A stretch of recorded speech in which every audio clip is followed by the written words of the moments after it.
All right, cool. The stream is up. I will monitor the chat and all, but right, this is where do we begin?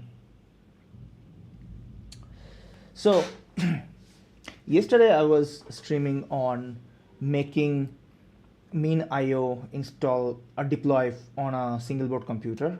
So we took a long hoop through. So we started with Raspberry Pi. So this one, we started Raspberry Pi with NVMe hat and a UPS hat, which you can see on the bottom.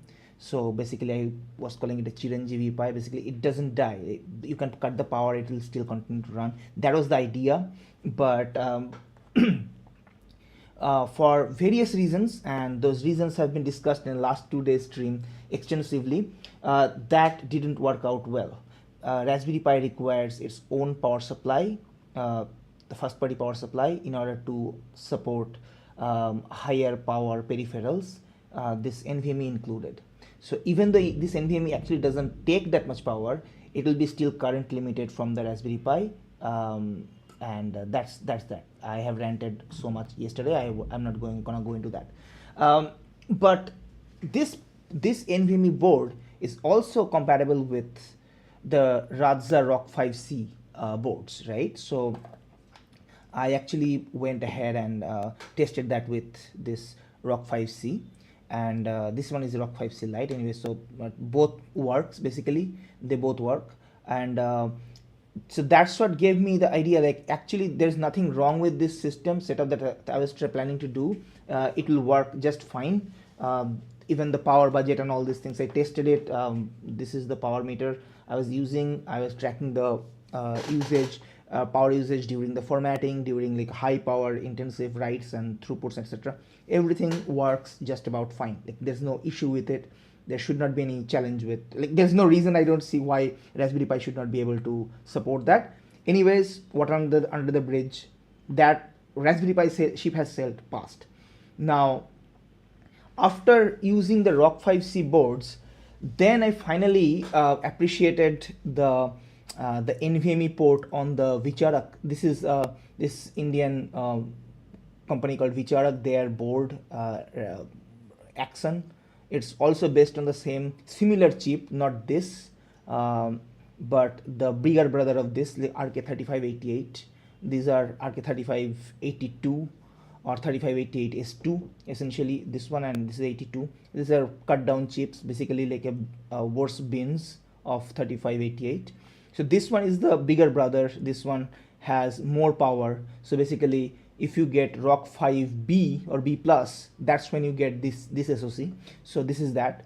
And this board actually has an NVMe on board. So no hats required. I get to use NVMEs on this, and this is a full-sized NVMe. I don't even have to like compromise for a smaller sized NVMe or like pay a higher price for the same sizes, etc. None of that. I get to use the same, like a larger NVMe drives. Please ignore the Raspberry Pi heatsink, Raspberry Pi 0 heatsink. That's the only I had at hand, so it's a Jugaad. Ignore that part, it works fine. Right, so my point is, I eventually came to understand that the setup that I was trying to do would work best from the NVMe side of things if I use this board. However, on this board I cannot use the same battery pack. This battery pack can actually be used on the other ones, like Rock 5 boards, but not on this board. This pinout is different, so I cannot use that, and I have to figure out an alternative method to power this. And there's a little bit of backstory here as well. Let me pull that out. So a couple of days back, not couple of days back, that's just yesterday apparently, maybe earlier or later at night. So basically it feels like more than 1 day, but it's not. So in this Twitter thread, Vicharak posted a poll saying that, asking that they are starting some kind of a new single board computer. They're designing one, and they needed to figure out what they need to do like differently. So one of the things that was not in the option, and I mentioned that, hey guys, power cuts is still a thing, and even if it's transient, like a small power outage for a couple of seconds, even if your housing complex has power backup that kicks in like in a 5 minutes or like 1 minute even, that 1 minute for a server, you actually go down, it goes down, and then you have to reboot back up.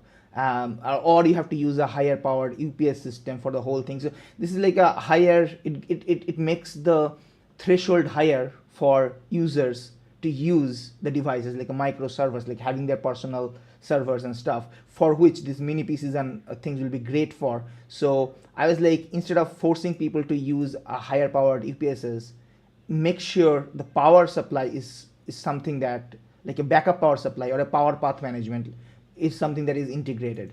To which Anuj responded saying that, hey, a +1 for a battery pack, even if it's not a full battery, maybe a 2 USB-C ports. So basically what he's describing is a power path where you can have fallback power mechanism. One is from the mains power brick, and the other one is from a battery pack or something, where basically it primarily powers from the wall, but whenever the wall power goes out, the battery pack keeps on powering the board.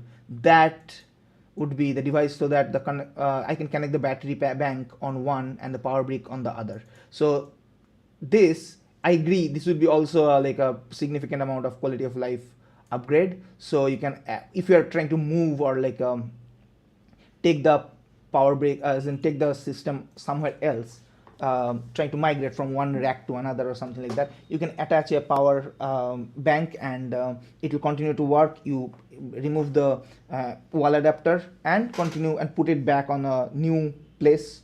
You attach the mains from there, and then disconnect the power bank or keep it as it is. Doesn't matter. The point is zero uptime, zero downtime. This works. Either of those options would work. If it's inline UPS where it's always powered by the battery bank, and the battery pack is powered by the wall whenever possible. And if the power goes, battery keeps on feeding the power to the system anyway. So that is something that got me thinking. So in this board, I'll need something like that in order for my always on setup to stay always on. I do not want a hacky solution, right? So what can I? Oh, no, sorry, I digress. I said something that is factually wrong. I'm fine with hacky solution. I'm not okay with precarious solution or like a non-elegant solution. Hacky is fine. Hacky is fine. Like, this is fine. This is very elegant. This is not non-elegant. It's elegant. It's just not meant for this purpose, but I'm repurposing it. So this is a hacky solution. Pedantic, but yeah. Just so that I'm not taken out of context elsewhere. Right. So that got me thinking that what can I do? What do I need? What would be useful here? And to be honest, there are lots of different kinds of small DC UPSs on the market. You can use any of those. Some of them would even support USB-C and all. So for example, this is a I'm going to use this for my router as an alternative. Like, I am building one. I'll show you some more of this later. But this is like a off the shelf. I want to try it, like something that a hacker solution that people might be using. How does that compare with my solution? So that's, I am kind of evaluating this. But as you can see, this takes USB-C power, and takes 5 volt. It charges the battery pack. I'm not really convinced, like that's the thing, like looks like a design challenge, how much power it can actually take in, how much power it can charge the batteries with, and how much power it can give out from this UPS output. So basically plus and minus, as you can see here. This gives 12 volt output. We can quickly check, like right now, like it's even providing the 12 volt output, regulated output right now. So if I go do this, oh, is it visible? No. Uh-oh. Let's move this out for a bit. And as you can see, this is 12 volt. Hang on. Oh, yeah. So this is 12 volt. And so right now, this is without having a power supply on. This is holding the charge, as in providing the charge. Given it doesn't have a load like attached to it, so that's why it will continue to have the power for much longer than if you attach a load. It will just probably supply it for an hour or two. But my point stands, like this is the kind of thing, without even attaching the power, you can continue to run, and it can just have one output from here to the system that you're using, and you wouldn't need necessarily two inputs in the system anyway. You can convert this to a USB-C power delivery as well, something like this. But this is the trigger module, but the other end is also there, something like oh, you cannot see it because I have heat shrink wrapped it, but something like this. This takes a DC voltage, and then this is a USB-C PD module, so it will help negotiate any kind of PD downstream, that device that you connect, and it will provide 5, 9, 12, 15 and 20 volt, whichever one is available. So the upstream voltage is 22 volt, 22.45 something I have set. So this kind of things is completely possible. You get to choose. So this is off the shelf. This is one option. Somebody can go with that option. I was also thinking about some of the other things that we can do. So this is one of the first videos that I made about DC UPS. So recently it failed. It failed because of mechanical failure. I yanked it too hard, and the soldering snapped. So it was not meant to last for multiple years anyway. It was a hacky solution for a YouTube video. I wanted to check if it works, and it worked tremendously well. I should give you a context. So this video was about me creating exactly the solution I'm talking about. I already had made it before. It takes normal 12 volt input. This is a TP5100 2S cell charger module. You can see how much heat. I did not add any kind of a heat sink or something, any kind of heat dissipation mechanism. So it completely melted the plastic around it, the heat sink around it. But you can see that it still works. By the way, I'll show you it still works. And then it comes down to ignore this bit for the time being. I'll explain what does it do. It comes down to a DC boost converter. So that DC boost converter converts it to 12 volt back again, and then that comes out whichever device you want to connect to. So this will take a barrel jack, and I was using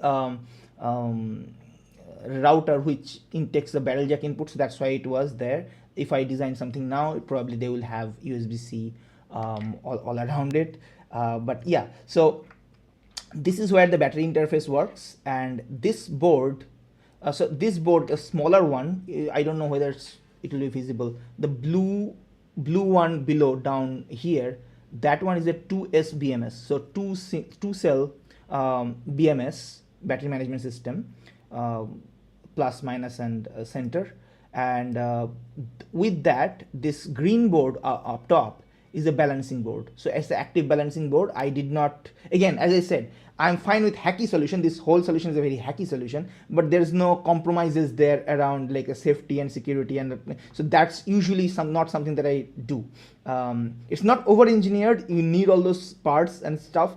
It's just not as securely put together, but all the subsystems that are required were there. So this is the one that balances the board, charging between the two cells, and this is the BMS, and this all together gave me a pretty good, like you could power almost like 10 plus watts very easily. I tried and tested, and the router that I was using was fine with 10 watts. So this was the system that I was using. One thing I'll mention, the reason I'm bringing this up is because this entire extra subsystem, this balancing mechanism, was not something that I want to keep if I can avoid, because this unnecessarily increases the cost, the implementation cost, the production cost, and safety risks, adds moving extra parts like a point of failure, etc., all those things. In fact, that's where I yanked it. So again, so that proves the point. So this is also not something that I would ideally use if I could help it. So let's see what other options can we have. Oh my god, it's thunder rumbling so hard. So let's see what other options can we have. So I got to thinking like, okay, so then what do we need? We need a higher discharge battery with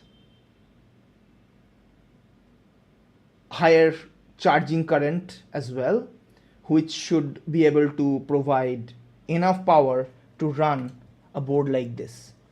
So from my power budgeting of this board, usually it takes like 5 watts, like it's very power efficient. It's like 5 watts to 6 watts max without much of a peripherals connected. And if we count that NVMe drive in here, altogether it will be somewhere around 10 watts again. So it's not that big of a power draw. And so ideally anything above 3000 milliamp hour cell should be able to power this board all right without any like too much of a hiccup. You would want something bigger or better, but the 3000 milliamp hour should be more than fine. And so that's when I found this battery. So I salvaged it like almost 2 years now. Yeah, so I charged it up back then and kept it because the mobile phone that I salvaged it from said that the battery went bad, we cannot use it. But I was pretty sure that it was the planned obsolescence. The mobile was 3 years plus old, and they just didn't want to like continue working, so they just discontinued. What is planned obsolescence? Like I hope I don't have to define what that is, but if I had to define what that is, this is when companies decide that, hey, you know what, I'm going to make sure the device does not work anymore. There might be various reasons. Sometimes they'll give safety reasons and all, but this is like kind of an anti-consumer practices veiled under safeties and securities and stuff. So most of the time when your mobiles and laptops and giving battery warnings saying the battery does not work, is failed at something, it's usually not the case. It's usually the like on the chip that is handling the SM bus, it will count how many times the battery is charged, like a charge discharge cycle, how much total charge count, like Coulomb counter would charge, like count the how much amount of charge has passed through, and based on that we'll say that okay, this has surpassed our threshold of what we consider natural, normal, or a user should be using. So if it has crossed this, so now this user should go and buy a new device, the old one should not work. So that's usually how planned obsolescence goes.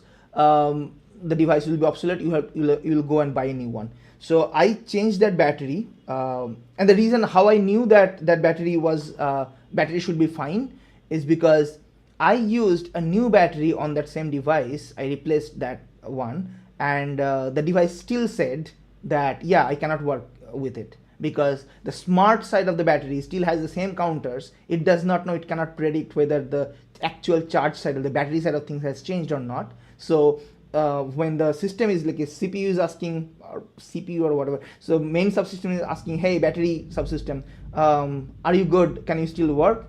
It's just saying that no, I cannot work, like it's more than my lifespan, expected lifespan, so battery should be replaced. So even with new battery, it gave the same warning. So that's when I understood that okay, the battery is not a problem. So that battery also works, and this battery should also work, and that was my hypothesis. So that's why I charged it full, like 4.35 volt or something like that. Its max capacity, it should be rated somewhere.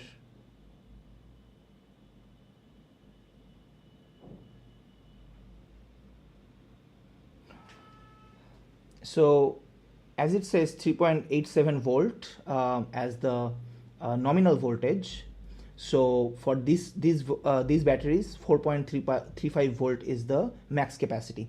For the batteries with 3.8, it will be 4.3, and for batteries with 3.7, those will be 4.2. Usually this is like rule of thumb, nothing very set in stone in there.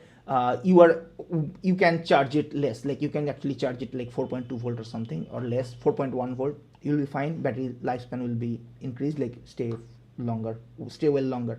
But anyways, I charged it full and I kept it as it is for almost 2 years now. Let's go ahead and test how much charge is it holding still. Is it visible? Yeah, so it still has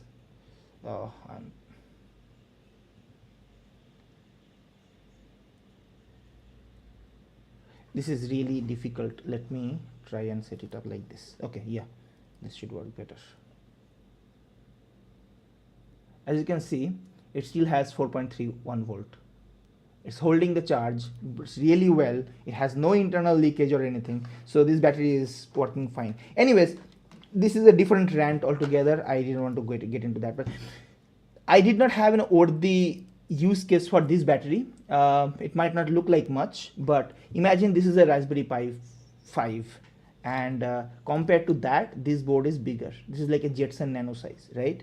Now this battery actually like completely like shadows it. Like it's the same size pretty much, like give or take 1 or 2 millimeters on any side. So this is like a pretty big battery. I could not put it on any other packages and stuff, so I like, there's no use case for this.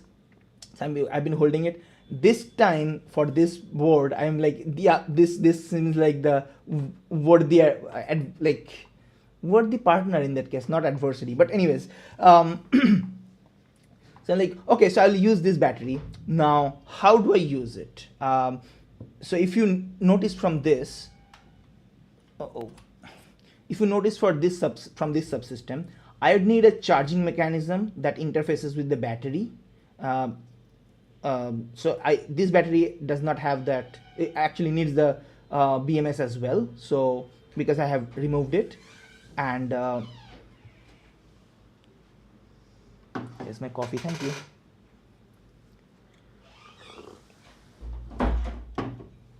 So I would need a BMS that actually can support higher current ratings, and then it connects with a boost converter of some kind. So I was like, okay, let's try and find out what I got.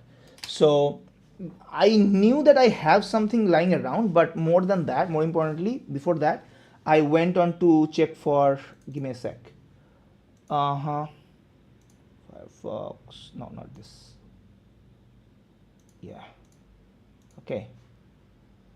I went on to search for DC UPS module. And they were like, okay, yeah, some of the pictures are like, I recognize some of those images. I have almost all of them here and there. So I was like, okay, fine. I recognize, is there anything new or not? So I kind of did a little bit of a research. Some of the new ones are there, which I like. But in general, okay, let's go to Amazon and search for something. DC UPS module, and we'll be able to see that this is from Excluma. I haven't tried this one yet, but I have this and most of the other ones, and I was like, okay, fine, I have this one, but this is lower power. It doesn't support enough power for our use case. I was like, okay, fine, let's go and see if this can work, and how do I need to combine them together. So let's go and let me bring that out.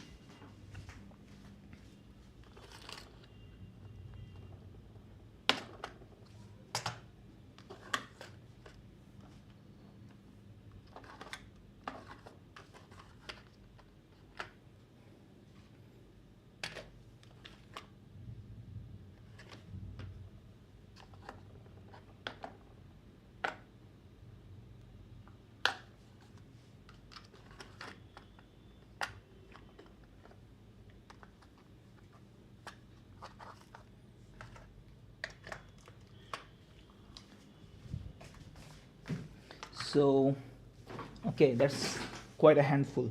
Let me make some space. This table has been completely swamped with stuff. Okay. Let's order them properly. So these ones are 1S BMSs. These ones are high current versions. So I have like, okay, let me open it up so that I can show it better.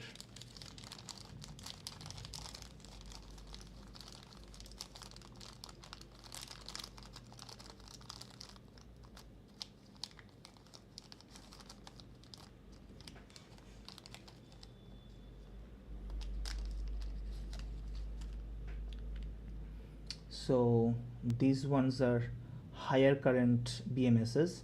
So I have 5 of them. You have to break it off and use it. Yeah, so each one of them are individual. There's a B plus, B minus, B plus on this side, B minus on this side, and the power plus, power minus here. So basically it's a fancy low side MOSFET, or a CD, like an array of low side MOSFETs with a controller that controls the amount of current flowing through or other protection features, and then cuts off the current accordingly. Right? Why is it not focusing today? Okay, so yeah, so that's something that I already have. It will be fairly easy for me to use this as the BMS for a higher current board. It can support up to 10 amps. So each one of the MOSFETs basically support 2 amps, like rated for 2 amps. So this is up to 10 amps, although I'm not gonna charge it anything with the 10 amps. This battery, if you see, this is this says rated capacity 5640 milliamp hour. So you can technically charge it for 5.5 amps current, but it's better to stay within a safer limit, like a 2 or 3 amps should be more than sufficient. Like a half the, like 0.5 C would be more than sufficient for this purpose, right? Also because that is more than enough for our battery, the power the battery needs to output. By the way, sorry about the camera, this camera flickering. The USB, I am using a little bit of a longer USB cable for basically to go it from behind the this front camera setup. Otherwise it's basically a wire dangling in between, which is what giving me some kind of a signal integrity issue. I'll figure that out in a later stream at some point. But sometimes this flicker that is going on, it might be annoying. It is annoying to me, but please excuse me for that at the moment. So that's that. This bucket is this section is for mostly for the BMSs and stuff, for the smaller battery packs. These ones are fancier stuff. These ones are basically active battery balancing systems. Yeah, battery balancing system balancers, and these are the fuel gauge. So basically how much power is there. So we might need to use that. I just brought it in because they're all on the same basket. And these ones are battery charging modules. So these are USB-C based charging modules. These are 2S, the green ones are 2S, and the black ones are 4S. You can create a battery pack, 4S battery pack or 2S battery packs, and use them instead of the one that I was using here, which requires you to solder in wire and stuff. You can use that. Although I would argue 5100 TP5100 is a bit better. And those are these modules. They have completely, like, there's no connector. They have soldering pads, so you can solder them in, solder in the inputs and outputs on this. And by default they are all set to 4.2 volts. God damn it, why is there so much of a focusing issue today?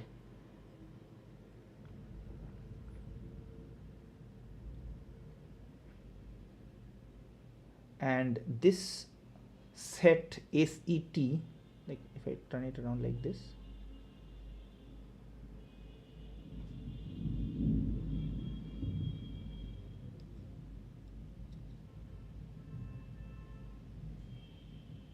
oh my god,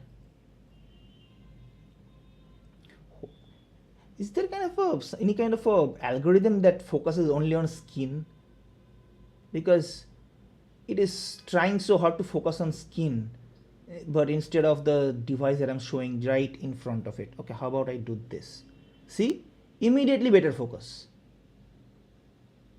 I don't understand this.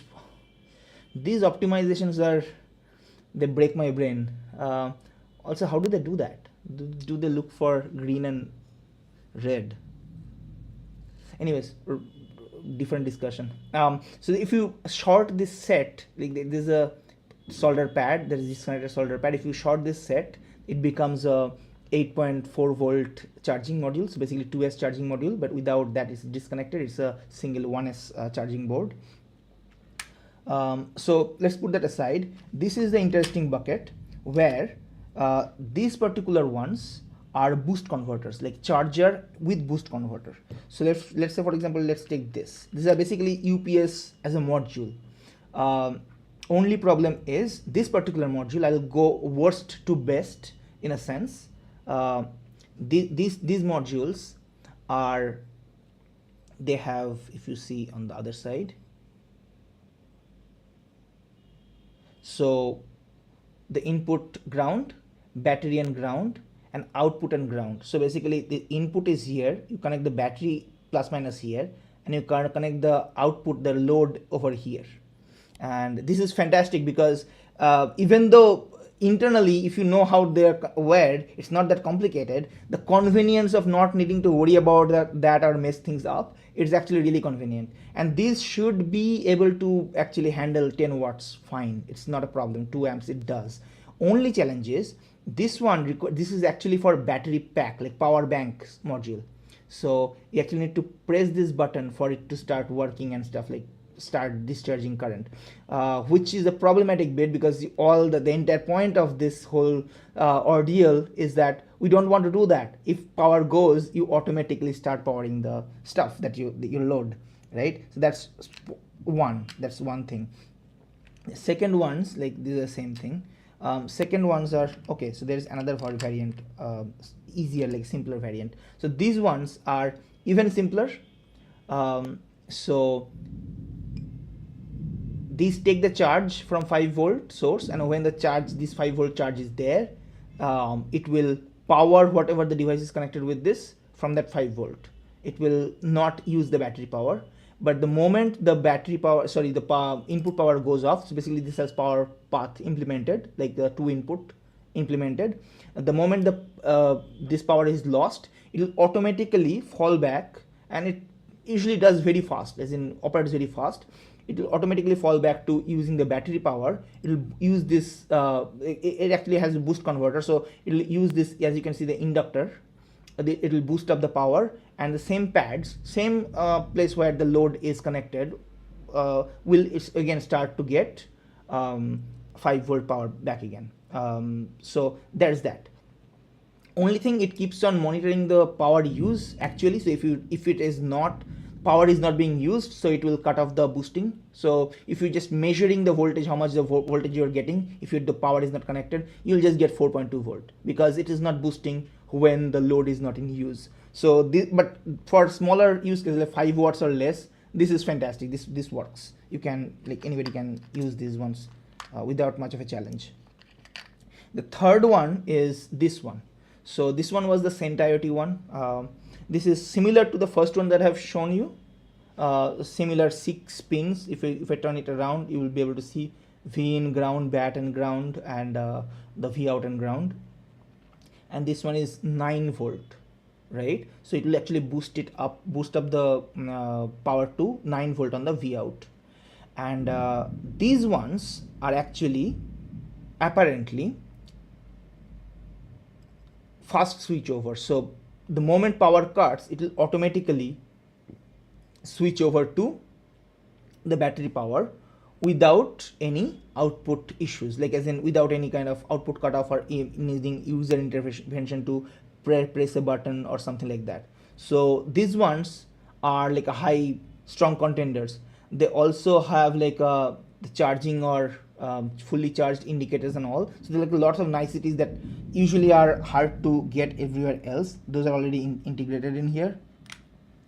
And the last one that I want to mention, and probably perhaps this is the one I'm gonna go with because it's the most flexible, most what do you call that thing, hackable in a sense, most versatile.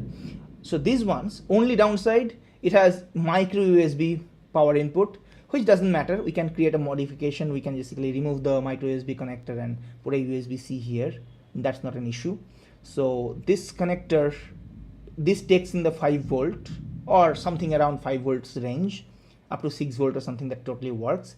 This is probably more, if I'm not mistaken, this is a TP4056, so it's a linear charger. It charges that to the battery up to about 2 amps or something.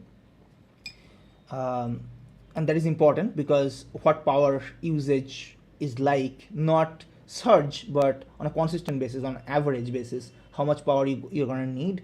This is where it comes down to. If you're charging the 4.2 volt or rather 4 volt at almost 2 amps you can provide, then that is roughly 8 watts of power. You might need to change the resistors to pull it up to 2.5 amps, if I'm not mistaken. That is possible. TP4056 allows that. But again, you're kind of limited to 10 watts. But the better part compared to the other other TP4056 boards, like the other one that I've shown here, which is 5. This is not TP4056. This is hot chip, some HT something module. But anyways, in this module, the power, here's also a boost converter on this side, this other side, right? So what is it doing? And this is an adjustable boost converter. So unlike the previous modules that I've shown you, where it is like 9 volt or 5 volt or whatever that is set, here there's a not again. There's a adjustable trim pot potentiometer, so you can like turn it to set a voltage. All right, so you can turn it to set a particular voltage that you want, and you would ideally, like before setting it up, you will measure it here, and once you are happy with the voltage that you are measuring, like it can be 9 volt, it can be 12 volt or whatever, and then you just set it up like this and you put it on a device where you want to use it. So this is probably the most likely contender going to be for this power solution that I'm going to make, and I'm going to give it a try if it is working out well or not. I might actually go with the simpler version as well if this 9 volt one works out. And there's something to note there, like why 9 volt, why 12 volt, like how am I so lax about that? I will explain that in a moment. But I might also go with these ones because they're simpler and more compact, more integrated, and more leaner essentially. So they might actually, if they support the power, I might actually go with them as well. So now I will put them back out. But before that, one thing I needed to mention is that the device that we're using here, the Vicharux Axon, this board, the suggestion is that, so if I'm not mistaken, they're using CH224K, that trigger module for USB-C power. Most likely it's this one, right?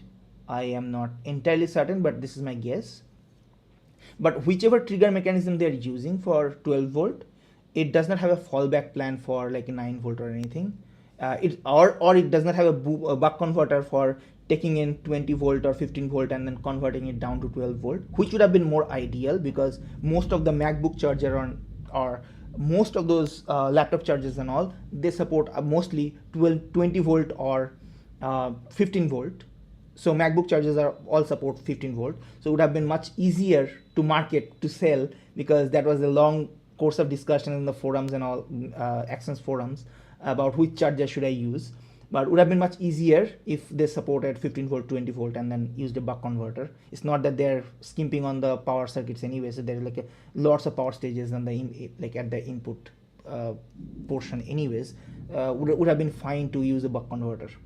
Anyways, to trace back, they're using 12 volt input, and they're passing it through to the 12 volt wherever the 12 volt needs to be. All the subsystems that uses 12 volt, which none of them do.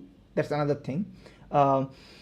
So by default on the board, nothing uses 12 volt.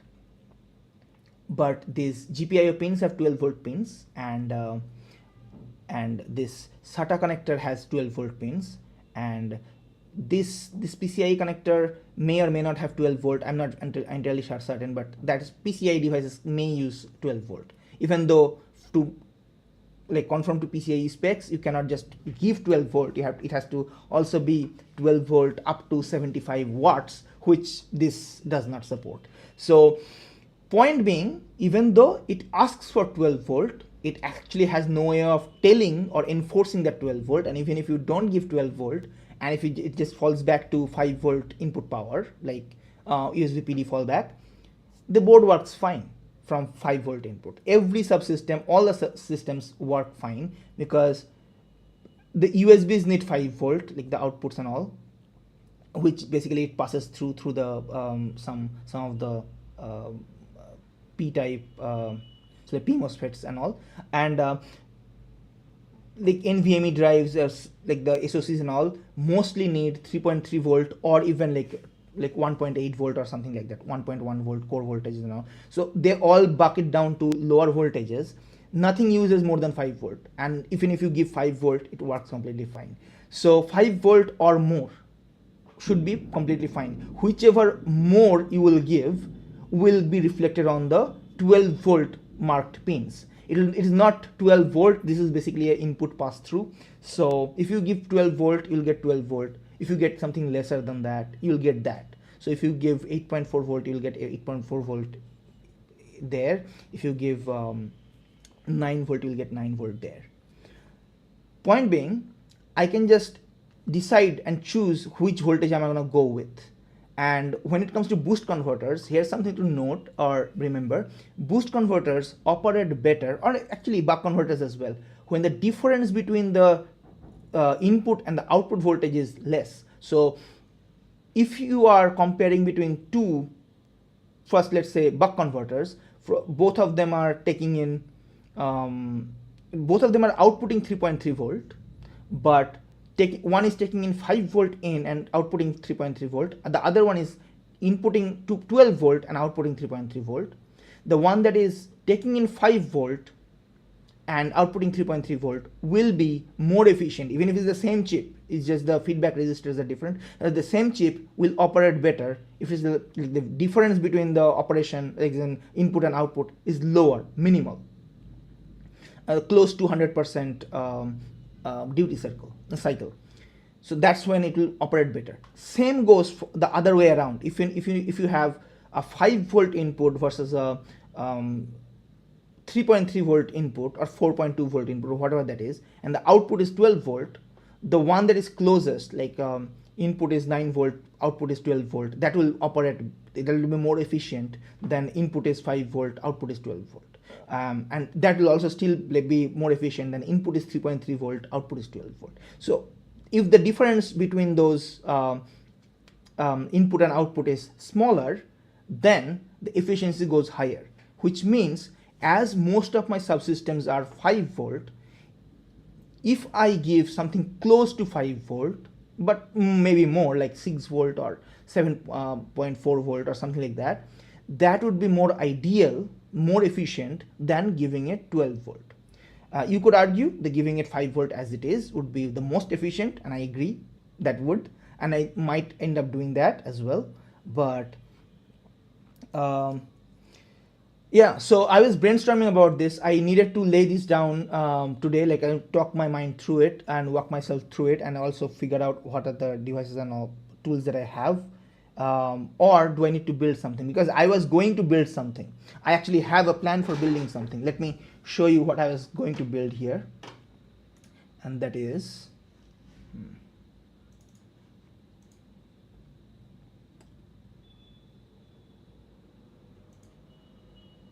right, let's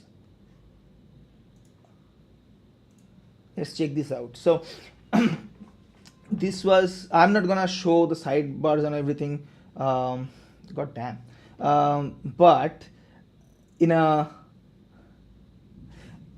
in short form, so this is the DC UPS module I've been trying to work on for quite a while now, and you can pause and read through if you want, because I'm assuming most of the people would be watching it afterwards, not watching right now.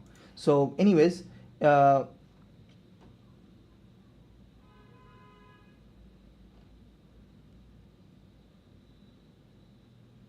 right, so anyways, if I'm not gonna show the sidebar and then the sidebar shows. Cool. Doesn't matter. So these were a couple of boards I've been trying to design.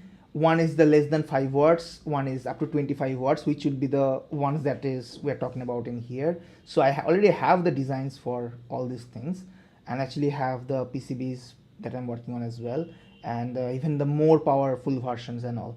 So I'm not gonna scroll past this. Let some surprises be surprises. I've already shown more than I intended, but yeah, there's that. Right. Let's get back to this. So all in all, building a DIY UPS for this should not be as challenging as I was thinking. Maybe I would have to figure out how to lay them out, like probably put it here with a thermal solution on, and something. We'll figure that part out. I'm rambling. Let's close the short stream for today here. I clearly need to think a little bit more. I need to design an enclosure for this. I'll need to figure out the exact combination of the BMS, the charging module, and the output power that will work with this battery pack and the power draw of the board, and then I will prototype something out. I actually wanted to do something today itself, but a lot is going on inside my head, and I would not be able to. I will be rambling more than I'll be doing. So let's cut the video as in stream today. I'll show you how much I have made a progress on this in a later stream. Tomorrow is Saturday, so we are not streaming, and the day after is Sunday. We're also not streaming. See you guys back on Monday, and we'll have something more fun to talk about. Cheers.